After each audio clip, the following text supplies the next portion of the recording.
Hello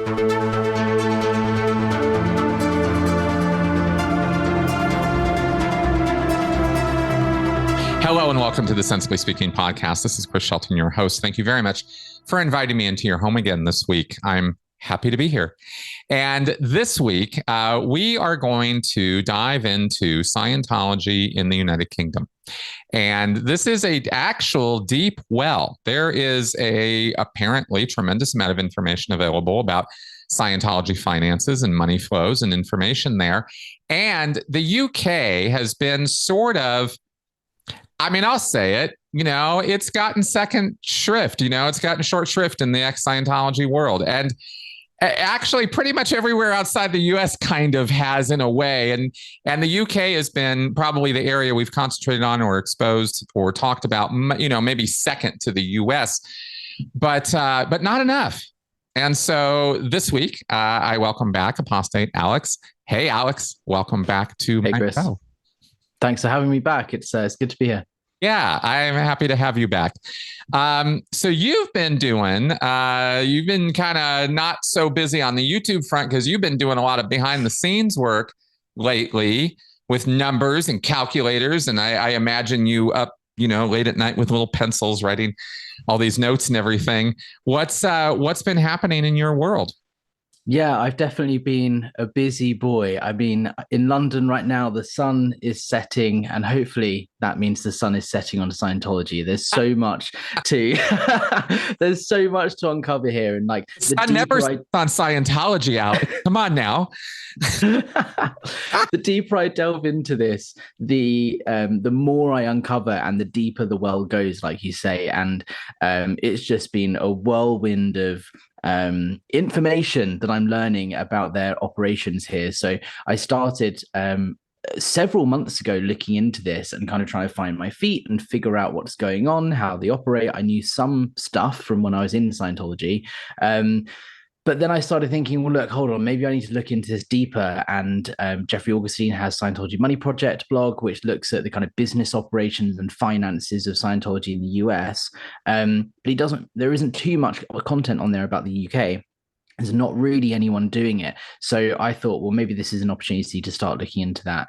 And so I launched the website Scientologybusiness.com, which is kind of the UK, Europe version of Scientology Money Project. We're looking at their business operations, how they're set up here and operate through different tax loopholes, the key people involved and their recent financial filings and that sort of thing. And yeah, it's been fascinating. And there's more to come. Like every day I sit down and think I'm going to write this article, or I look at an accounts and I'm like, okay, this is what this means. I then see like a tiny little comment that leads me into something, a whole nother kettle of fish that is then opened. And yeah, it's mad. There's so much stuff available that just hasn't been looked at. Wow. And that really highlights a big difference between you guys and us. Two nations, you divided by a common language. I think that's what John Atack likes to throw down sometimes. Yes. Yeah. But also divided by the fact that in the UK, Scientology is not an acknowledged religion. It does not have religious status the same way. They can do marriages, I understand, but they're not full-blown tax exemption kind of religion. Is that right? Kind of. It's, excuse me. It's a really interesting topic that in and of itself. So Scientology are not a tax exempt charity in the United Kingdom, but they do have some level of religious recognition. Similar to in the US, there's not like a religion recognizing authority part of the government. It's all through different rulings and, decisions made by different government departments. It's similar here in the UK. So in 2013, they won a Supreme Court case while I was on staff, actually, that gave them the right to perform religious wedding ceremonies. But that doesn't automatically mean their buildings and property and their operations are tax exempt. Since then, so that was 10 years ago, Scientology have been involved in an ongoing legal battle with HM Revenue and Customs, which is the tax office here. And that came to a conclusion in January of this year, which does give them some minor tax relief for being a religion. Now, their buildings were deemed places of worship in order to perform wedding ceremonies 10 years ago. but the property tax they pay, the wording is slightly different. To be exempt from the particular type of property tax we're talking about here, you have to be a place of public worship. Now, that keyword public was the center of this 10-year legal battle. And that came to conclusion in January. They won that. They are now deemed places of public worship. So they now get rates relief to some extent on their properties, but they're still not completely tax exempt because that's a whole nother kettle of fish. So they're kind of recognized as a religion, but they're not completely tax exempt. And I personally believe Scientology are gearing up and preparing for an application to become tax exempt here in the UK. Okay. And I definitely have a couple questions about that. I had a couple, but first I want to ask you because of that point I wasn't aware of houses of public worship. That's interesting because, of course, they are not doors open to anybody who walks in to go to their, I suppose on Sunday, on their Sunday service, they might put on such a facade. But otherwise, it's not like people can just wander into a Church of Scientology and just sit down and start reading, or it's not a Christian Science reading room or something. You're going to get harassed. Somebody's going to come up to you and start talking to you and want to know what you're doing there and that kind of thing. Am I missing something on this? No, you're absolutely right. The Scientology Sunday service is integral to their tax exemption here in the UK. It is the one thing that gave them that status as a place of public worship. Now, part of the battle, the legal battle that went on, the government did many inspections, and they went unannounced and announced. They did visits to the church in London and at St. Hill to see whether it was genuinely open to the public, because essentially Scientology need to prove that they have religious worship ceremonies going on in their buildings, and anybody, whoever you are, can go and take part in that service. Now, the only thing in Scientology that is true for is Sunday service. So when I was on staff in 2013, I remember there was a big push from Mark Pinchin, the Director of Special Affairs. He was like, we are really gearing up Sunday service. If you live in London, if you can come, you need to go to Sunday service. It is really important for our religious recognition. So if you can, you must go. That's the message that came through to us on staff. And we now see why that was pushed so hard, because that's the only thing that they do that is open to the public. Now, when the inspectors did their unannounced visit to the Scientology building, the report actually is quite funny. It makes it really clear, essentially, on our visits to the London church to attend Sunday services and so on, there wasn't anyone there. It was empty, but we had no issues going and attending. I think the exact words were the buildings were underused and underutilized, and they said, considering for the time of day, the buildings were basically empty. But the point isn't whether people go. The point in tax law is whether people can go. Something that's really interesting is Mormon churches and Mormon temples here in the UK and their status, and there's a really similar policy that they have. Mm-hmm. I'm not a Mormon expert in it by any means, but the way I understand it, the Mormon temples are open only to Mormons in good standing. You have to have what's called a temple recommend. Is that right? That's right. Yeah. Mormon chapels are like chapels in Scientology orgs, right? They are open to anybody for any service, right? Mm-hmm. Mormon temples in the UK are not considered tax exempt because they're not open to everybody, because you have to be a Mormon in good standing to go. Mormon chapels are tax exempt in the UK because anyone can go, even if you're not in good standing. Now, this is the question as to whether Sunday service is truly open to the public. If a suppressive person or enemy of the church was to walk up and say, hey, I'm here just to go to Sunday service, would they genuinely let you attend? I don't know. I guess it depends whether there's an inspector from the tax office there. That's a really good point. I was just thinking to myself, it might be quite interesting if you or other, people who might be recognizable as SPs were to contact the inspector office and say, hey, I think I might have something to show you. Well, Chris, you mentioned at the start here, I've been doing a lot of work behind the scenes.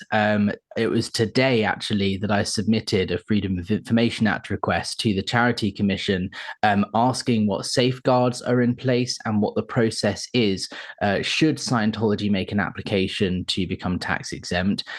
How do the Charity Commission go about finding out whether what they say is true and determining whether their services are genuinely open to the public? So we'll have to wait and see. It's probably going to be a month before I hear back, but I have asked the question. I'm curious about something, because it sounds to me like, from what we've been discussing here, is that it's not a public benefits test, it's a public attendance test.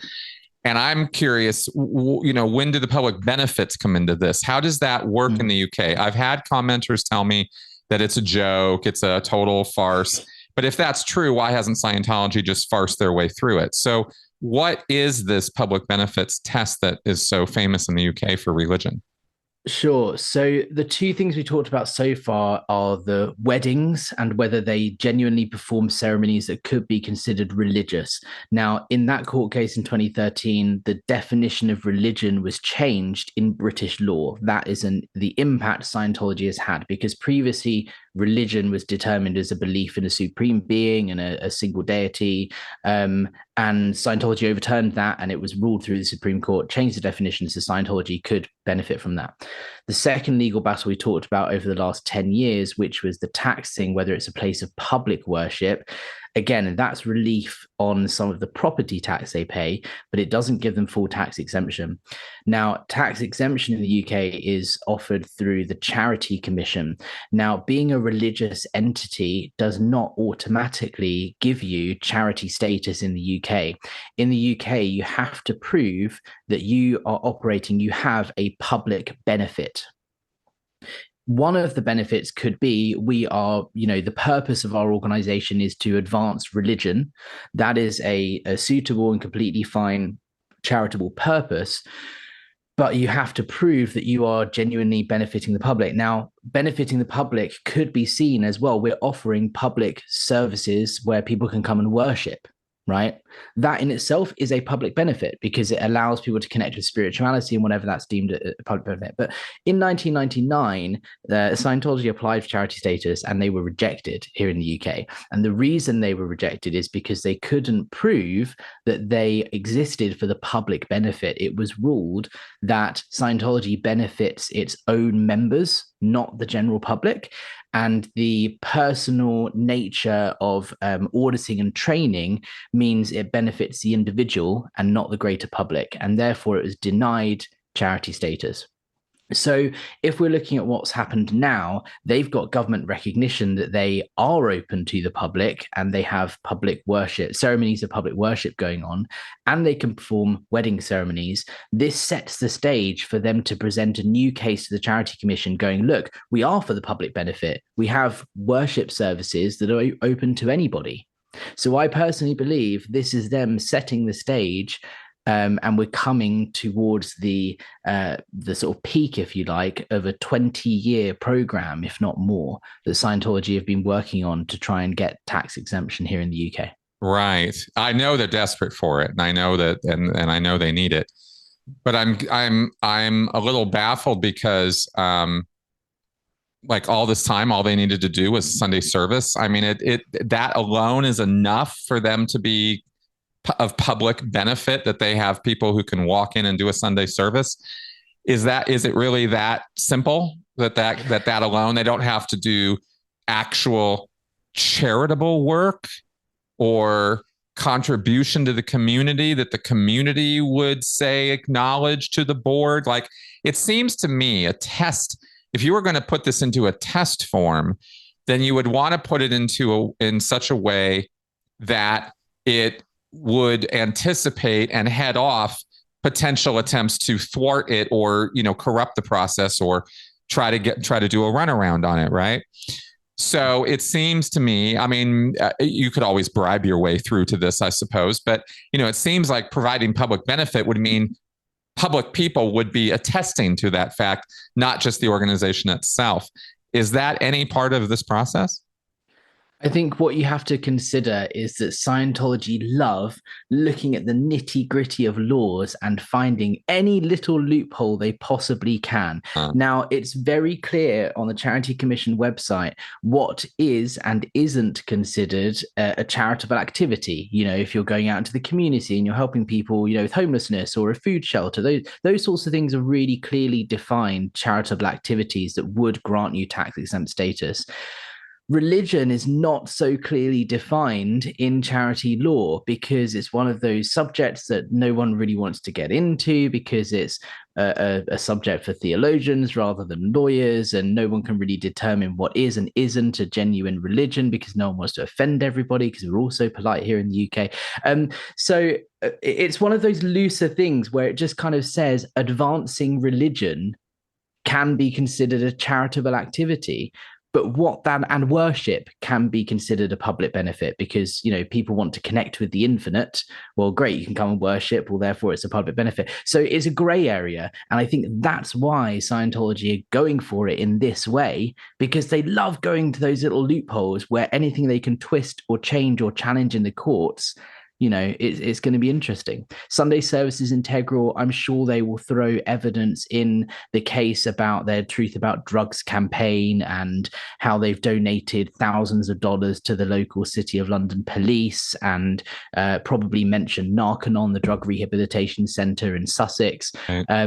You know, it's not going to be a simple tick box format. They've been working on this case for over 20 years. They're playing the long game, and I think it's coming to an end coming to a head here. Well, what do you have? And I understand you did that request to the government to find out, you know, okay, well, what's the process? Are you aware right now of anything that can, should, would be done? Are there commissions? You know, will the Charity Commission accept petitions to speak to them, or, you know, can you go talk to them about this particular topic as a former Scientologist? Say, hey, look, I have some concerns. I'd like to make them known. Is there, can that kind of activity be done as a mail campaign? Can people send emails? Would it help if people did it from America? What kind of help could you actually use in regards to pushing back on this? That's a great question. I think this all started, this is how long I've been working on this. My first FOI request was in March, right? I submitted a request to the Charity Commission in March asking, has Scientology had any communication with the Charity Commission whatsoever since it was rejected tax exemption in 1999? Have they attempted to appeal it? Have they tried to apply again? And the answer I got was no. They have had no communication whatsoever with Scientology since 1999. Wow. All of this work that's been ongoing has been behind the scenes. It's been in lawsuits. It's been in tax cases that is kind of doing the groundwork to prepare them to then apply to the Charity Commission.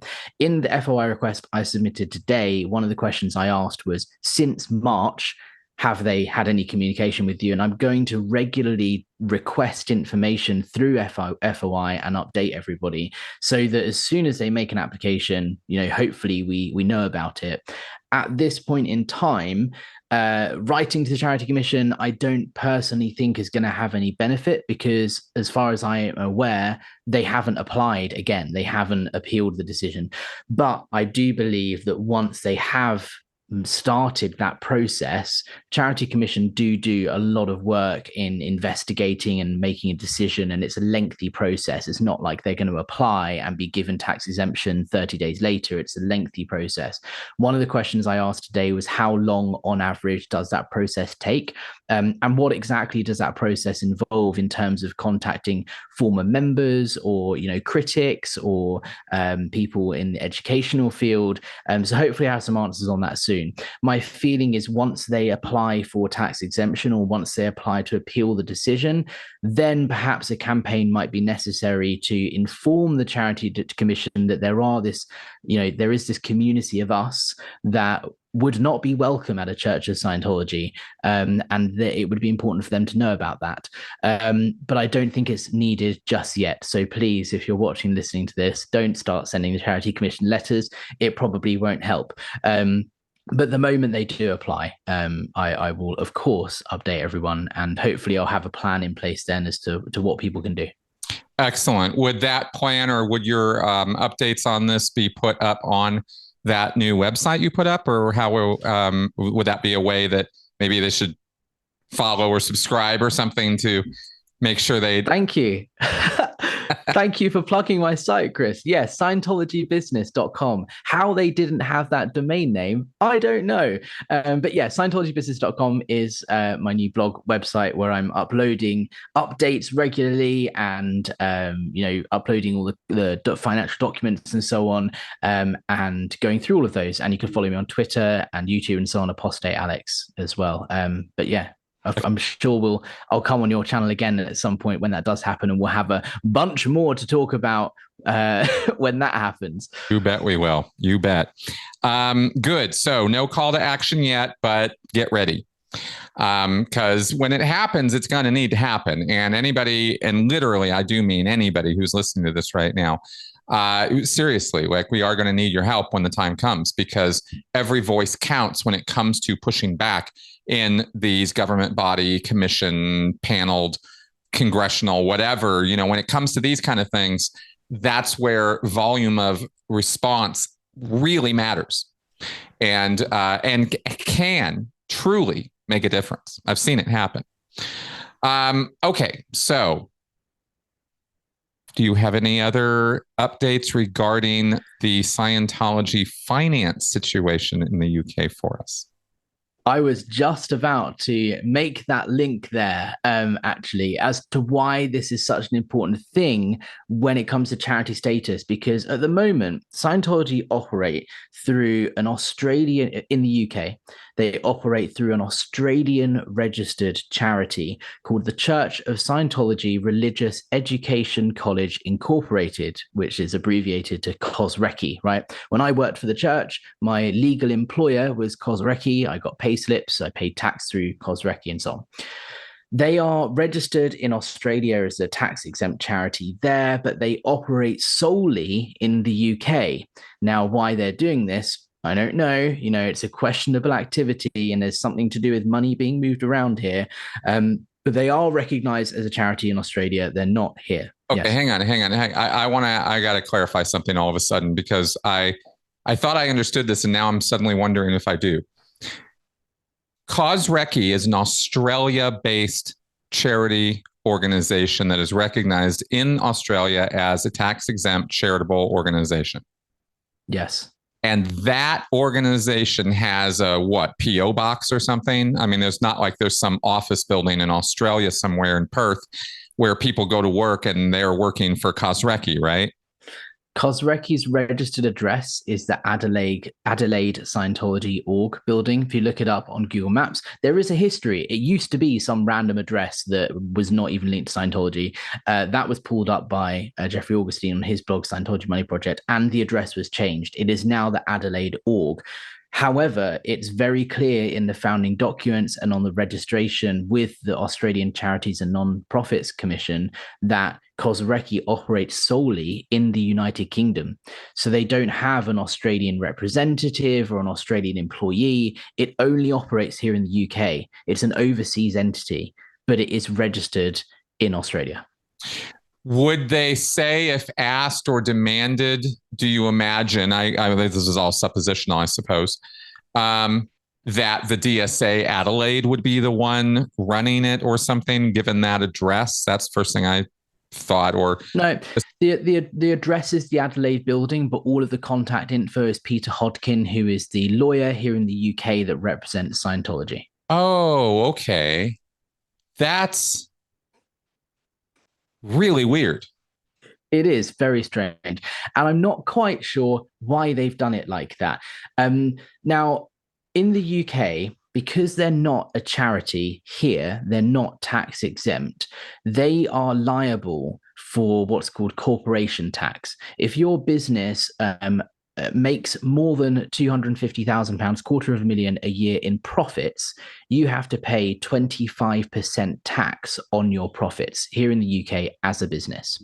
So it's in Scientology's best interest to not be making lots of profit, because they have to pay corporation tax on any activities that happen here. So even though Cosreiki is Australian registered, they do still have to pay UK tax. And you can look at their accounts. They pay VAT, which is sales tax. They do pay corporation tax, albeit not much. But they have to pay those taxes whether or not they're tax exempt in Australia. So I'm not quite sure why they've done it like that, because being a charity registered in Australia, it's very similar to what it would be like here in the UK if they're a tax exempt charity here. Being a charity actually puts you under more public scrutiny than being a private limited company. If you're a charity, because you're for the public benefit and you get tax benefits, you have to consistently prove and report on the benefit you are doing the public. So your accounts are incredibly more detailed than a private company would be. Or, for example, in the US, I understand because they're tax exempt there, that means it gives them protection from public scrutiny. It's the opposite here in the UK. If you are tax exempt, you have to prove everything you're doing is worth it, and you have to have publicly available documents. So their accounts actually show a really clear breakdown on exactly how much money they spent on marketing, staff wages, all this sort of stuff. It's really, really broken down. So by being registered as a charity in Australia, it actually exposes more of their finances than if they were just to operate as a private entity here in the UK.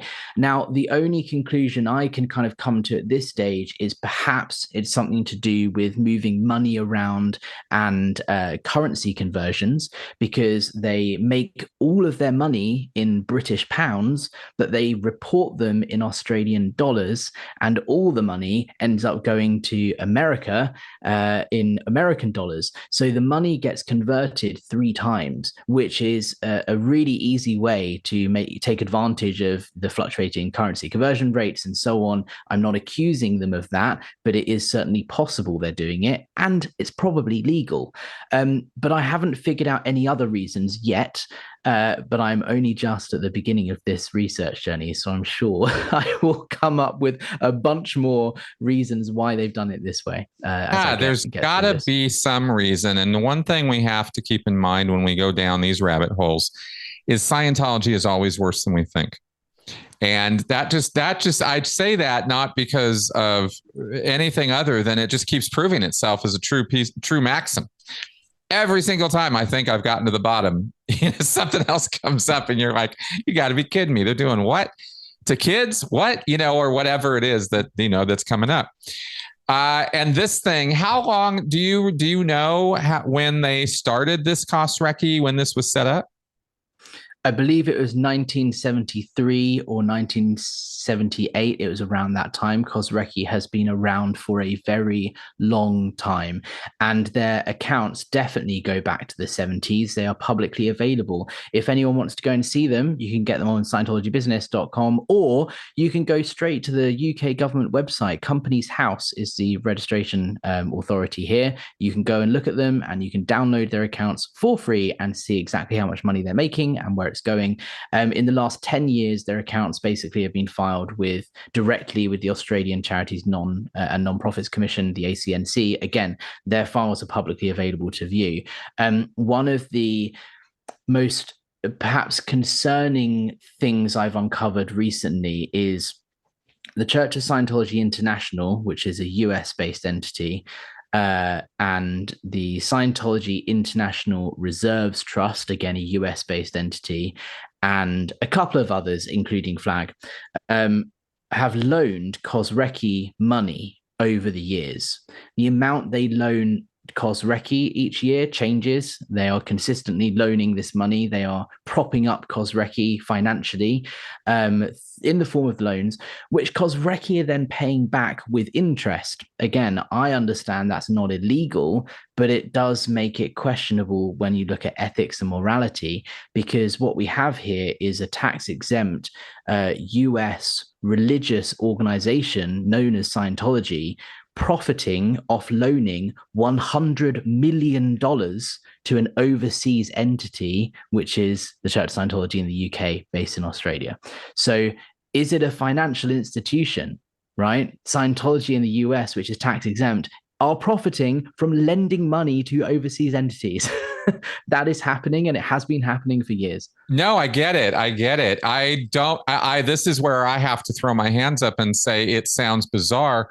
And yet it also sounds like, subunit to subunit. Because if you house all this under this umbrella concept of the Church of Scientology worldwide, right, then you have, one organization in this, network loaning or sending money to, transferring funds to another sub-organization, which are incorporated in different countries under different laws, under different bylaws. And yet, purpose-wise, these are two entities whose sole function is to support and, finance the Church of Scientology's operations in the world.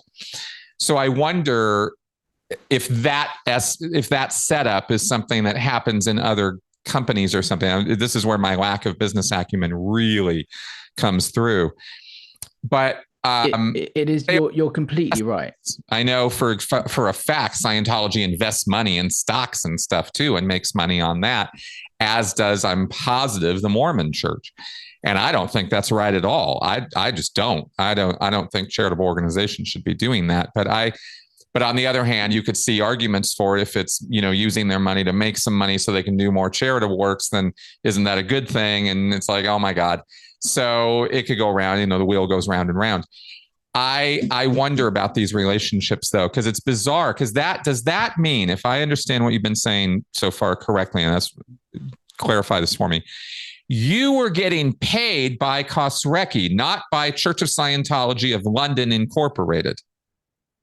Correct. Kosrecki is the sole organization through which all UK Scientology operations occur. So that's St. Hill, London, Birmingham, all of the smaller orgs, Manchester, Sunderland, Bournemouth and Paul used to be separate, but they all operate under this one company. Kosrecki is their entire UK operation. There are a number of shell companies that have been set up, and this is one of the reasons I think they're preparing to apply for tax exemption, because when they applied in 1999 for charity status, they did so through another entity which was registered in 1993, I believe, or 1996, called Church of Scientology (brackets England and Wales Limited).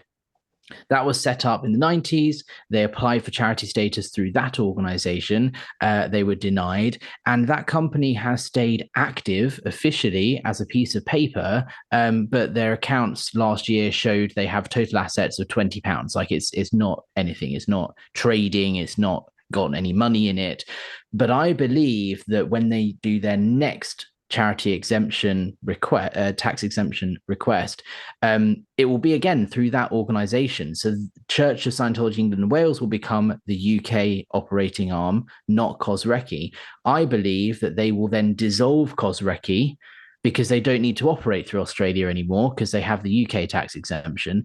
And the reason that it's important we start looking at this now is because what happens to this $100 million debt, right? Scientology, it will work in their favor to look like they're not making profits in the UK because they have to pay corporation tax at the moment. So it's very convenient if they suddenly have a massive loan to pay back, because then they can increase their expenditures and therefore on paper make less profit.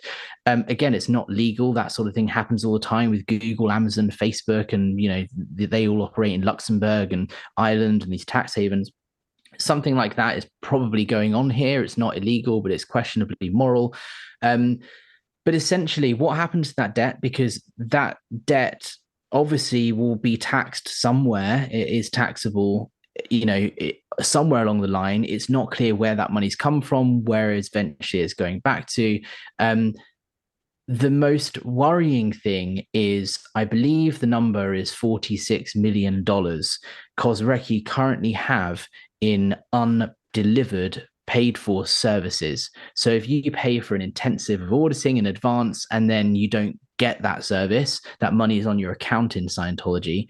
The number is like $66 million Australian. I think the conversion is like 46 US. It's about 34 million pounds, something like that. You can check it. But that money is on account in undelivered services. If Kosrecki is then dissolved, what happens to that money? some of that's mine. I have money on account at Scientology London for the services I paid for that I never got. Does that money just disappear? Well, or do they transfer that debt over to the new organization, Church of Scientology England and Wales? Well, I doubt it. As goofy as this sounds, I've always understood it that when you put money on account with Scientology, all that really means is it's a credit account that they have opened up within their company, their corporation, with your name on it. We owe you X amount in services, and they put it in the computer system as tabbed for auditing, or like an intensive or a package or a course package or something like that. And then if it's materials, you can't you don't generally advance pay for materials. You got to collect them straight away, if I remember right. So unless you're director of public book sales, in which case you can buy materials at wholesale cost in bulk and make a profit off selling them. There you go. So that's what we did. Anyway. That money, the actual money that comes into Church of Scientology of London, this week, they'll put those numbers digitally in their computer that this is how much you've got on account because you've given us $500 this week. Excuse me. So here's $500 credited toward your next intensive. But that $500 getting spent. I mean, that's what's paying for the lights this week, or that's what's paying for, the staff, or that's going to something. That money is gone and it's spent and it's dispersed and it's back out in the economy. It's not sitting somewhere. I mean, maybe part of it is sitting somewhere in a savings account somewhere, but it's not like they hold that money on account. And once you do the service, that's when they go spend it. That might be a bit more honest, but that's not what they're doing, right? They just accumulate this. My concept or understanding of this has always been from a service point of view, because as from my Scientology job, I was always on the service end, where our statistic was called value of service delivered, which was how, you put that $500 on account and it might sit there for a year because you never do the class or course or auditing or whatever. And my job as the service guy was, Alex, you got $500 on account, man. Come on, let's go. Get down here and do this class. And constantly pushing you to bring those money, to bring that backlogged, undelivered services down. And they actually staticize this and keep it as a statistic in the organizations of backlogged services versus, bills or something. And so it was always a problem having this backlog of delivery, but every single Church of Scientology has a backlog of tens of thousands, hundreds of thousands, if not millions of dollars worth of undelivered services. And I don't know how that works accounting wise in terms of, assets and liabilities and all that. But I know that as a staff member, I was constantly being pressured to bring those monies down by getting those services delivered. Sometimes that became impossible because people left Scientology entirely. They died or, got declared or something else happened. And those services were just never going to be delivered. And the shenanigans started ensuing on that when the high pressure started coming down the line from above, when the basics came out back in the early 2000s, to get those books sold and the lectures sold. And one way that staff responded to that, and I'm pretty sure this happened in the UK, it definitely happened in the US, was, okay, here's the $500 that's on account for Joe Smith, and he's dead now. But there's that money just sitting there digitally credited to him. And here's Alex. I'm on the phone with him and he needs those basics. And he's willing to give me $1,000, but the package is $1,500. Well, Joe ain't ever going to use that $500. So I'm going to just take it from the dead guy's account. Alex, I got $500 donated by somebody. You can have those basics now. And this didn't just happen a couple times. This was like a problem. The other thing that they would do was they would bang people's credit cards for new income in and sell these basics. But I guess where I'm going with this is these numbers have been fudged and messed with and massaged so many different ways over the years by so many different parties that I really wonder what the legitimacy of those numbers are at all, other than internal Scientology accounting at this point. I don't know. Well, I think if you look at this particular number of undelivered services, while you're talking there, I just looked up the number. So the total amount of prepaid undelivered services in Kosrecki's accounts is $43.6 million or 34.2 million pounds. That's the amount of money on account at the Church of Scientology, St. Hill, London, Birmingham, the whole of the UK. The backlog, that TAP, total advance payments. That's the name of the statistic. Yeah. Scientology. It took me a moment to remember that. TAP. TAP was a statistic that I lived or died by. And the DEDs, you were a DED for a little while, weren't you? Or something like that? No, I was public book sales. But the deputy executive director of the Church of Scientology all over the world, this is one of their key things, is dealing with TAP. TAP was always a flap because how dare you have all those undelivered services? 43 million. Wow. So that's if you count everything in the UK. That's how much money they've taken in where they didn't give anything back. Yeah. And service. you know what's really interesting? What you're talking here about the Chase wave and this credit card fraud that happened and so on. There was a particular time period that this happened. And Chris, I'm just going to tell you, looking at the stats that they supplied to the Australian Charities and Non-Profits Commission, what does this mean to you? When I tell you that the donations on account in 2013 were about 17 million US dollars, and in 2017, they were suddenly about $45 million, and they have stayed at around that level for the last 5 years. If you look at the graph, it shows a very clear, steep upward trend. They have suddenly gone from however much money, 10, 15, $20 million on account at any one time. And in a 4-5 year period, that has almost tripled. And then it stayed at that level. They've obviously done some sort of fundraising campaign where lots of people are putting money on their account. And then since 2017, they just haven't delivered those services that they got the money for in that period. When did the chase wave happen, Chris? Oh, exactly. I get the point. But isn't it funny because it proves or is evidentiary toward a number of themes that we discuss on these channels. The chase wave is absolutely reflected there. The internationality of the chase wave, the fact that it was not just a Los Angeles or United States problem, but it was exported all over the world now. Now we have some proof of that in the UK numbers. I mean, we kind of think that's what sort of happens, but then when you get the numbers, you can really back that up. And here we are.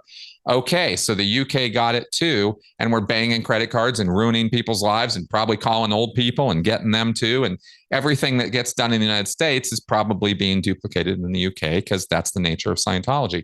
The other thing it tells me is that Scientology isn't actually even capable of delivering those services, which is quite interesting because all these staff running around in these churches all day long, you know, busy, writing letters, selling books, trying to bring people in off the street, trying to, you know, bring people into the classrooms.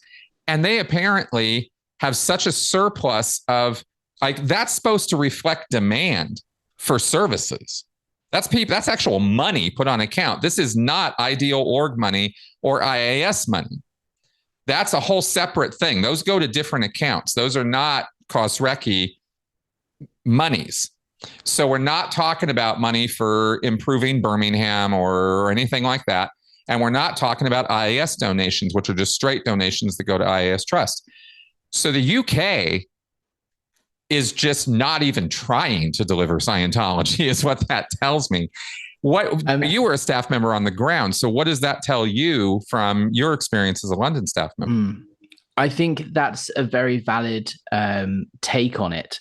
But I think perhaps what will change your mind is when you look at another figure that is supplied in the same accounting documents, Oh, well, which you're loving this, aren't you, Chris? yeah, this is fascinating to me. What? Because I haven't thought with these statistics and numbers like this in a long time, because we don't have this kind of information transparent to us in the US. If we did, I could have done these kind of breakdowns years ago over here and showed you guys this stuff. This is the stuff I used to play with all day, where how much money does these orgs have in undelivered services, and what do I need to do as the executive over it to get these people to deliver Scientology? That was always my take on it. So if you see me, kind of wearing that hat here, that's why. That's how I would always deal with these numbers. So what else? What do you have to change my mind?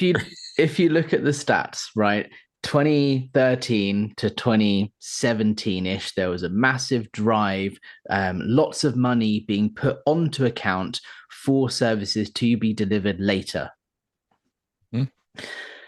Revenue has pretty much, it dropped around that time, but since 2019, 2018, it's kind of stayed about the same. So people are still donating regularly money. This indicates that the number of paying public in Scientology in the UK hasn't really changed, because there hasn't been a massive drop in revenue since 2019 or so.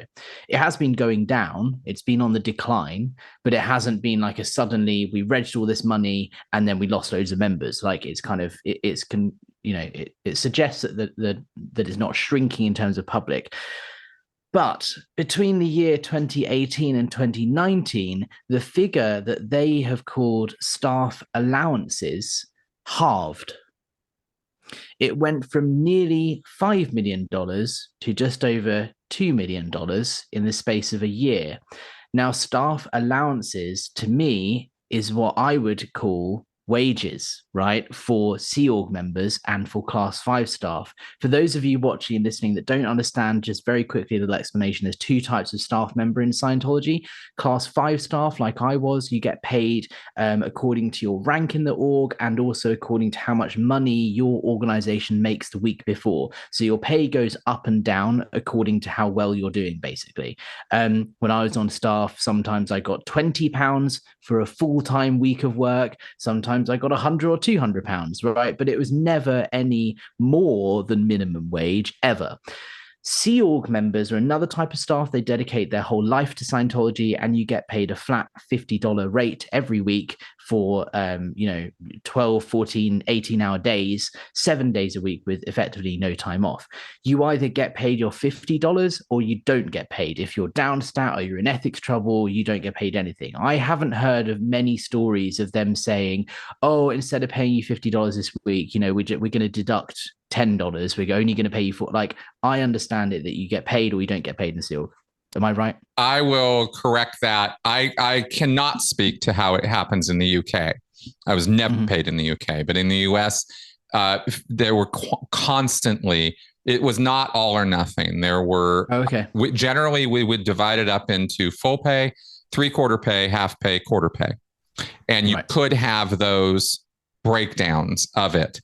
An RPFer is automatic quarter pay. Oh, okay. All right. Your full pay, right, is quarter pay. There were many, many, many weeks in the Sea Org where it was half pay. And that's $20, right? That's $22. That's, because they would take about, the full pay was 50, but then there was, in America, there was the Social Security, and so it was about 45, 60 or something like that. That was absolute minute max what you were going to get. So sometimes, breakdowns of that. Okay. Not a super important point, but I just thought I'd clarify. No, that is important, because that makes me rethink what I was going to say. Oh, but it's well, not rethink, but it's something that's important to note. Essentially, the point I was going to make is all this money was regged and has been put on account. The revenue hasn't changed; they've not lost any public members. But staff allowances, the amount of money they're spending on staff, dropped by half. I believe that means they've lost half of their staff members. Especially, I was going to say mostly because of the drop in wages. That would indicate that, because they wouldn't just cut half of the pay of all of the staff for no reason when the revenue hasn't changed or whatever. I think the main point, though, is because the revenue hasn't changed, that indicates that they are still making money. They've still got public, but the money on account hasn't decreased. They are not delivering those services, like you said. And I believe they're not delivering those services because half of the staff left. And the year that those staff left was 2018 to 2019, which is exactly when Leah Remini and the Aftermath show was on the TVs here in the UK. I think it is a direct impact of Leah Remini's work and your work and everyone's work on that show that led to half the staff leaving in the UK, and therefore the wages dropping and there not being enough staff to deliver the services that people have paid for in advance. Interesting. Let me ask you, or throw another possibility into the mix. Sure. I'm thinking, and of course I want it to be true, that a bunch of staff, saw that stuff or were affected by that and were like, okay, screw this, I'm out. And very well, and I'm not at all going to debate you that didn't happen. I don't know. Another thing that occurs to me, though, and tell me if the numbers would support this: bonus systems changing. One of the things that drives staff to produce income is bonuses. It's one of the very, very, very few things that you actually can get in Scientology as a staff member, but it depends on when you're there. In other words, some years are better than other years. The bonus system changes all the time. And it comes from the top. We don't know why the bonus system would change. It just would. There was a period of time in the 80s and 90s when staff and field staff members, public, who would do regging for the orgs and bring people in and that kind of thing, could actually make a living doing that. There was a guy driving a Ferrari in PAC because he was bringing so many people in and getting 10%, 15% commissions on the services those public were doing. And these were professional field staff members. There was a handful of them, and they were seriously rich people. And they had Rolodexes of people that they were keeping tabs on and getting commissions from. That was then. This is now. And now it was in the 90s that was cut off, that was changed. And the FSM bonuses started being messed with. And then the reg bonuses started being messed with because registrars, Sea Org registrars and staff registrars were making money, real money, like livable wage type of money with the bonuses. When I became a staff member as a registrar, a Sea Org member in AOLA, 2003-ish, 4-ish, somewhere in there, I was making bonuses that were affording me I could finally get a bank account open up as a Sea Org member. And I actually had a couple hundred in the bank because I was selling books and materials and getting commissions and stuff for it. My point is that the bonus systems change all the time, and they've gradually gotten worse and worse. They changed it to a point where individual registrar salespeople weren't getting bonuses. They started distributing the bonuses to the entire crew. Everybody gets it. It's communism, Scientology communism. Everybody gets an equal share of these bonuses. And that really pissed off all the salespeople because they were like, I'm the one doing the work. What the hell? Anyway, I'm going on and on and on about this, but is a change in the bonus system also possible following the disaster of the chase wave and let's stop paying these staff all this money?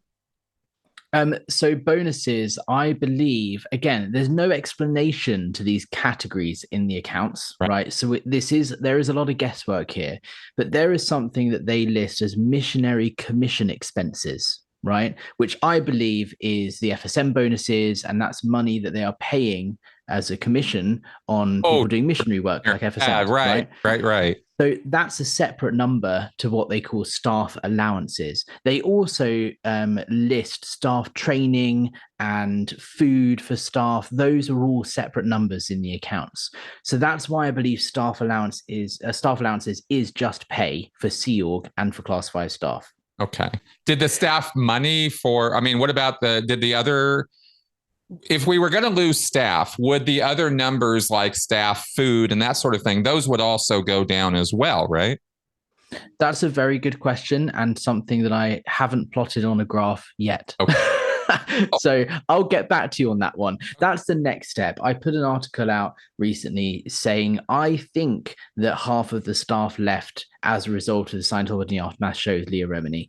The next step is now further dissecting all of those numbers. And this is what I mean. Every time I look at one thing, it then just gives me a bunch more questions. And then I go down a whole nother rabbit hole of like, well, what does this mean? What does this mean? And this is what my life has been like over the last few months of like, I was initially looking at how much money does Scientology make in the UK? And then I look at, well, hold on, why is the US organization loaning $100 million to the UK organization? Why is it registered in Australia? Okay, well, hold on, there was a big drop here in this and that. And then suddenly you end up looking at staff pay and, you know, money. For example, they're spending $500,000 on legal fees every year.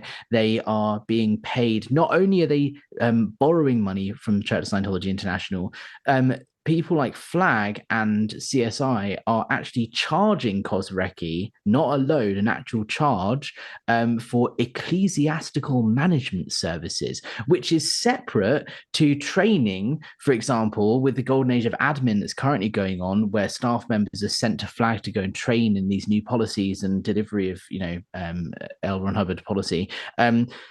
Those are being charged separately as charges for training. Ecclesiastical management services, we're talking like $1 million or $2 million, something off the top of my head. Like this, just every little number has so much behind it. And what I'm doing at the moment is working on just getting all of this data into a nice, easy to read spreadsheet because I love a spreadsheet. And then I can make a good graph out of it. You and I, you know, Scientologists love graphs, right? I do. I mean, this is the kind of thing I literally did for many years in Scientology, was taking numbers, putting them on graphs, analyzing what do these numbers tell us? There's a picture that these numbers paint. What is it? Yeah. Right? What exactly. Suppositions can we draw from this? And how certain are we of those suppositions? We used to call this stat analysis in Scientology. Yes. And the good thing is I don't have this like Thursday at 2 deadline looming over my head by which I have to get the stat analysis done. But there is definitely a sense of urgency. As I say, all the evidence is there to support the theory that Scientology are preparing to overturn and appeal their rejection of tax-exempt status in the UK in 1999. And there is a sense of urgency because if they were to apply again, things like this could be the key to preventing a potential tax exemption being granted to them, because yes, they perform public religious worship ceremonies, but if there is evidence of dodgy money dealings or fraud, or them regging people for money and not delivering services, or dodgy loans and tax avoidance, whatever, I'm not accusing them of these things, I'm saying that something like that could be the crux that would prevent them from being tax exempt. So there's a sense of urgency to figure out exactly what is going on here. So if I may put a plea out to any of your listeners or watchers, if you are yourself or you know someone who is an accountant or a lawyer that's familiar with tax law or fraud or money, corporation type legal matters, particularly in the United Kingdom and or Australia, I would be really, really interested to speak with you, because as much as I am understanding a lot and learning a lot, I'm by no means an expert, and I could really do with just getting some different opinions on this from professionals and sending some documents and saying, hey, what do you make of this?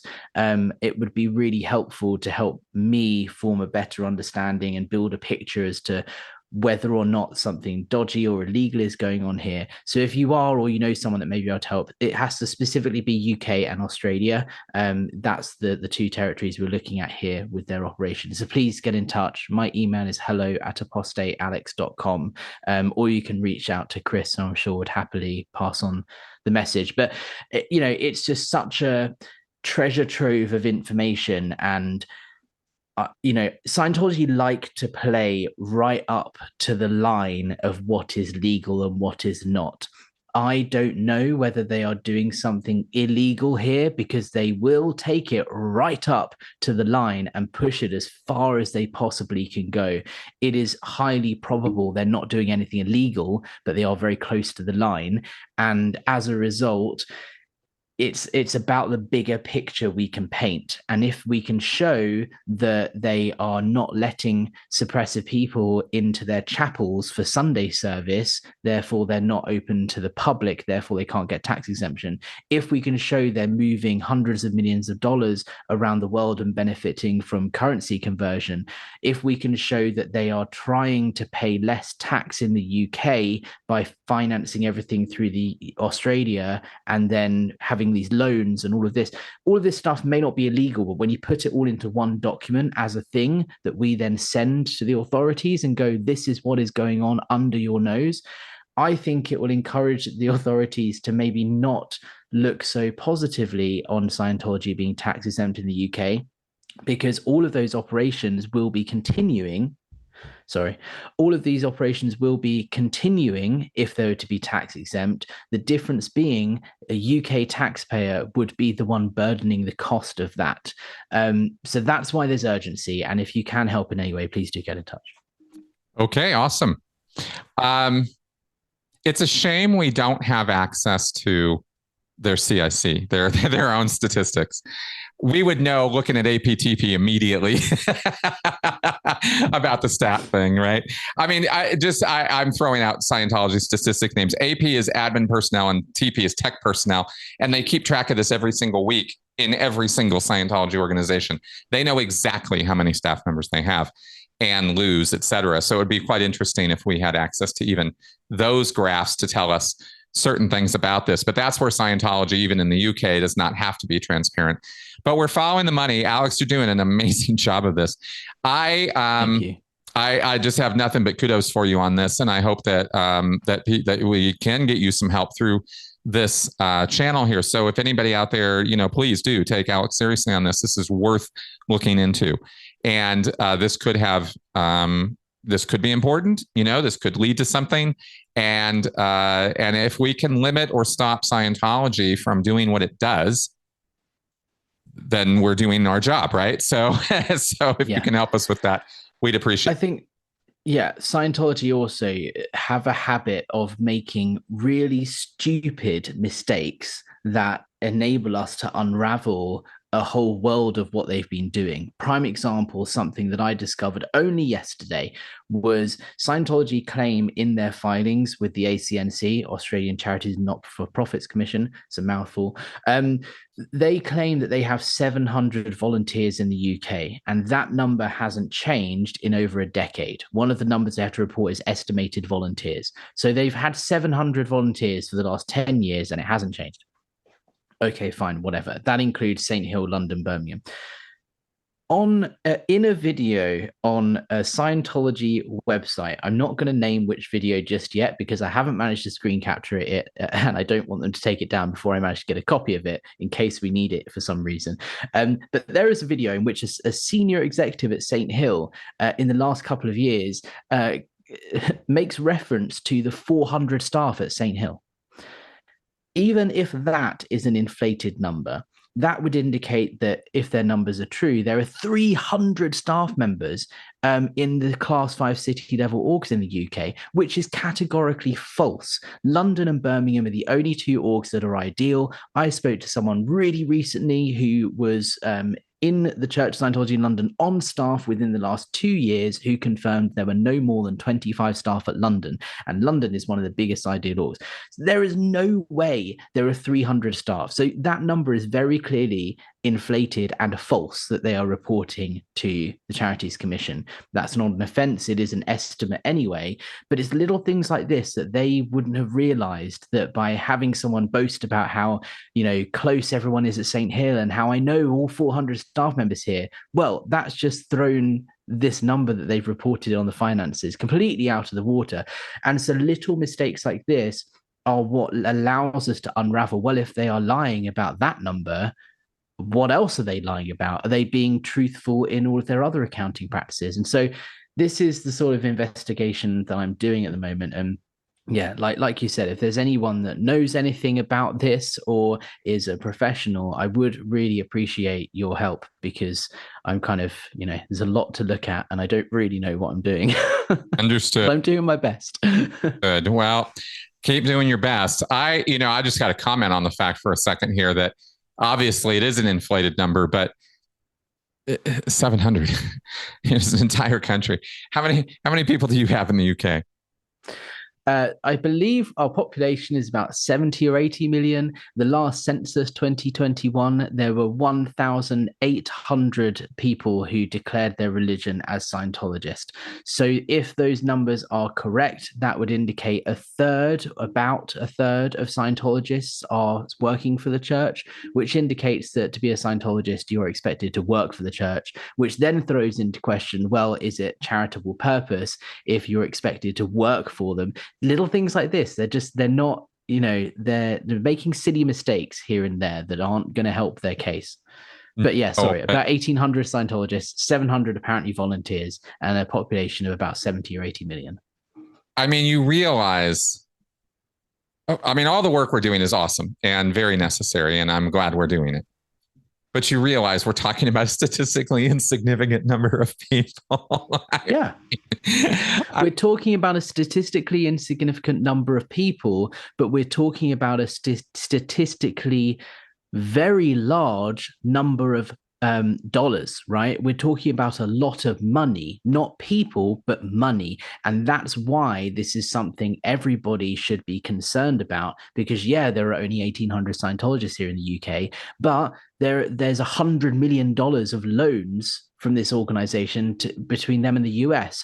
And there's, $40 million of paid for, but undelivered services. Not many people, a lot of money. And who is the one that burdens that? You as a US taxpayer, Chris. If you are paying tax, if you're listening to this or watching this and you are paying tax in the United States, you are subsidizing these activities because the Church of Scientology is tax exempt in the United States. You are subsidizing them, spending millions of dollars on private investigators, loaning $100 million to foreign entities and profiting off the repayments with interest. This is what you as a US taxpayer are contributing towards. And this is why it's important that everybody is aware of this and, helps in this effort. Absolutely.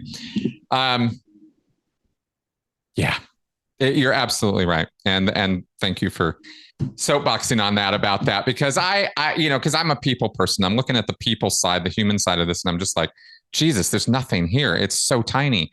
But it really does reinforce again, yeah, remember, Chris, it's a money-making scam, right? Like, duh. And that's clearly effectively what it is. I mean, these numbers are outrageous for the number of people that we're talking about who are involved in this.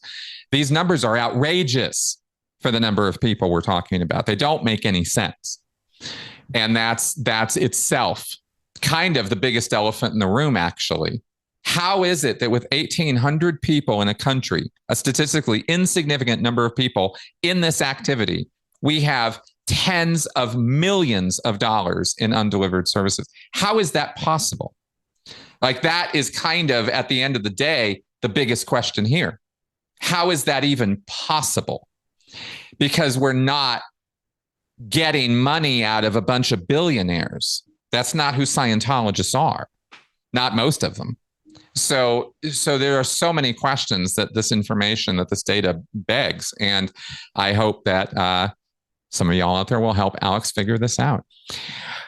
On a separate note, maybe for a future direction, but I'm just going to tease, because I don't do this very often, but you and I do have a whole nother topic to discuss, which is London Church of Scientology social media campaign. And Charlie, am I saying this right? Wakely? Wackley. It's written Wakely, but it's pronounced Wackley. Yeah. I didn't want to say it that way because I thought that would be insulting if it was Wakely, but it's Wack. I remember it because Scientology is wacky. Yeah. And he's Charlie Wackley. Yeah. Yeah, that's right. So for those of you who were wondering about those Charlie Wackley videos, and we had so many questions when those things came up. I remember just being like jaw on the floor about those. But this is a topic for our next talk. So we will break all of that down for you guys because Alex happens to know all about it. And that's all we're going to say right now. Alex, thank you very much for coming around and being on the show this week. I appreciate it. No problem. Thank you for having me. And Chris, before I go, the interview that you did with me on my channel recently is actually among my top performing interviews. So I think people, my audience particularly, love the conversations we have. So let's definitely do more of them. And I love speaking with you about this stuff. And it's really nice to be able to consider you a friend and not just a fellow creator. And thank you for having me on. I think we're all helping each other. We're a community, and the more people we have talking about this, the better the situation is. So thanks for having me, and let's do more of this soon. You bet, man. You bet. Absolutely. It's been my pleasure. Folks out there, let me give you some reminders. Okay. You're listening to my podcast, so keep going all the way through to the end where I get to remind you. Support the channel, support Alex's channel, subscribe to both of us. Okay, that's what this is all about. Kind of, it's really all about fighting Scientology, but there are subproducts, as we would say, in Scientology. And remember, I am available for consultation. That is a service I offer. And if you have something where you are involved in a coercive situation, you have a friend or family member who's involved in a cult or coercive situation, or they have gotten out and they don't know what to do, or you don't know what to do to help them, I'm here. Contact me. Pretty cheap hourly rate, pretty good. And so far, 100% satisfied customers. So anyway, reach out to me for help, and maybe we can talk. And with all of that being said, we'll wrap up for this week. See you guys next. Bye-bye.